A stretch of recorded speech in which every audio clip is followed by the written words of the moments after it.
Nationalism is an infantile disease. It is the measles of mankind. This was one of the Albert Einstein's most famous quotations. He wasn't only good at physics or at maths. He had something that everyone would like to have. He had a reflective mind. So let's try during this presentation to be as reflexive and thinker as we can in order to understand better this topic and these quotations. Hello to everyone, my name is Luis Carlos Jiménez, and today I would like to talk to you about the political doctrine of nationalism. And you will be now thinking about, what is nationalism? Well, I will explain to you. Nationalism is understood as an ideology based on the feeling of belonging to a community. And it also was a bit independent because all the Vietnamese had the right to establish themselves as a nation. Nowadays, it's still established in some cities or countries like Mexico or United States, but they are established completely. Now this political doctrine is understood to be a kind of patriotic feeling. I mean that now if you support your national team strongly, or you dress up like this man, you're considered to be a nationalist. But most of the people want to come back again to the real nationalism. And that's what I'm going to talk about, to the past nationalism, to the real nationalism. Meanwhile, I was investigating for this project, I saw an image which attracted me. Here is it. As you can see, it's a brainstorming in which the principal topic is the nationalism. I would like to spend a few minutes talking about it and explain to you some of these words. In this picture we can see lots and lots of words, which in their whole explain what is nationalism. So what I'm going to do is, I'm going to underline and explain the most important word. For example, here we can see a state, because a state, as in the definition I said, is a very important word. A state is the definition of nationalism. It's the feeling of belonging to a community or state, and it's all these villages has the right to establish themselves as a nation or as a state. So a state is a very important word. We also have territorial. Here it is. As you can see, it's a very big one because it's one of the most important words in nationalism. I will explain to you later, but Napoleon Bonaparte and the French Revolution are connected to this word. Because Napoleon Bonaparte was a very important person in that time, and what he did was he conquered lots and lots of territories, and he did something that changed the world, if we can say it like that. We have also here historical, because it's a very important act in the history.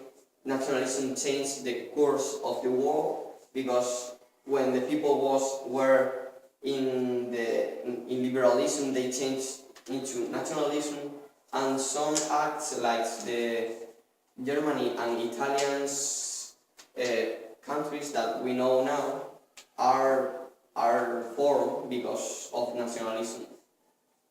We also have attachments, which is also very important for territorial. So attachment and territorial are very important because Napoleon Bonaparte attached some territories without their consent, and this caused lots of problems to him.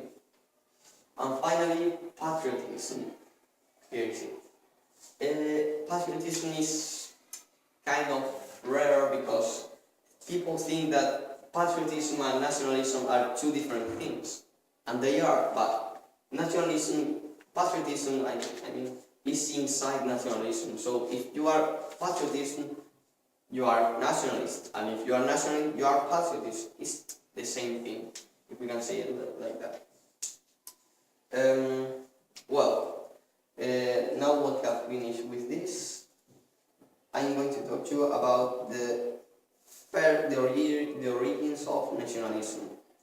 Well, the first cases of nationalism appeared in the 19th century. In this time, nationalism was coincided with a large number of changes. For example, the industrialization process, which was promoted by the Industrial Revolution, which changed the political society by the consolidation of the bourgeois into the dominant class. When we are referring to acts or causes that originate nationalism, we must talk about the French Revolution and two main things that changed the course of the history: liberalism and the French occupation. After the Restoration, I'm going to start with the liberalism. After the Restoration, which was imposed by the Congress of Vienna, all the above liberalism political system were restored, and also the stratified society. So people in that time were living in liberalism. In liberalism, they were happy with liberalism, but one day the Congress of Vienna said, "No more liberalism, guys. We have monarchies and stratified society," and the people didn't want that. So what they did was that they create a new political doctrine called nationalism. This caused the emergence of nationalism, not having to live in the past systems and living in a new society. Yes, it's like they prefer nationalism. They create a new lifestyle before living in those monarchies and stratified societies. And this was one of the most important changes that promote nationalism. The conquer. I'm going to talk to you about the French occupation. And as I have said a few minutes ago, there are the territorial and attachment words that appear in the brainstorming have a big relationship with what I'm going to say now. The conquest of many territories by Napoleon Bonaparte and the manipulation of them promote this political doctrine. This happened due to the protest in countries which have been attached or separated without their consent, and that they didn't want to stay like that. So Napoleon just went to conquer. Well, he didn't conquer, but he just went there and say, "Hey guys, I'm your ruler, and we are back to liberalism. Here are your rules." He was like, "Why are you doing that, Napoleon?" And in that time, the Restoration was in progress, and that was one of Napoleon's rules about no more monarchies and no more stratified society. He wanted to come back again to liberalism. He wants to rule these places just by changing their lifestyle. He went into there and inserted new laws and new political systems without their consent of the countries. He established liberalism, as I've said. The problem was that the result wasn't as good as Napoleon thought. So there are lots of cases of the French occupation. For example, the Batavian Republic is its flag and the map, which is the union of the Netherlands and the Dutch Republic. The Confederation of the Ring is its flags.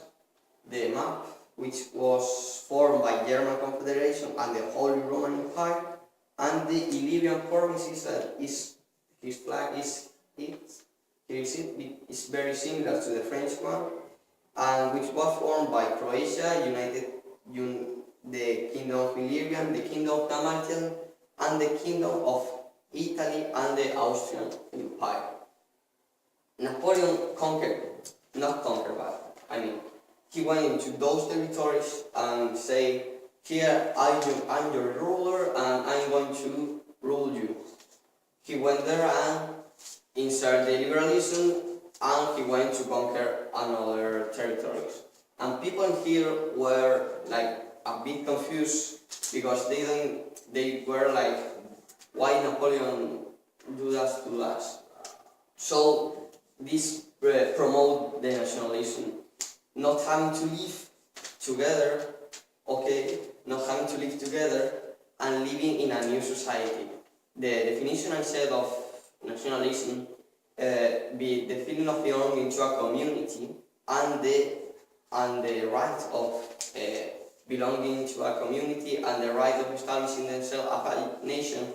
They want to establish themselves as a nation and create new nations. They didn't want to stay like a big mass of countries. They want to live separated. The Greeks, the Celts, the Austrians, the Croatians, they didn't want to live like that, and what they did was to attack Napoleon and to separate those territories. In conclusion, I want to say that I want to refer to the first quotation of Einstein, that was, nationalism is an infantile disease and is the misery of mankind. If you've heard my presentation, you will be now understanding why Albert Einstein said that. Because in that time, in the 19th century, nationalism was like the best of the best systems in the world. But nowadays, there are other better than nationalism, and nationalism is not as good as the ones that are now. And Albert Einstein, in that time, it was said that nationalism will be bad. And if nationalism will be bad, Albert Einstein said that it will be the loss of the world. The world will die, not die, but there will be a disorder completely, and that was Albert Einstein said, the misery of mankind. Thank you. 12 con 3. 12 segundos. Está bien, tío, todo. Vamos a pararlo.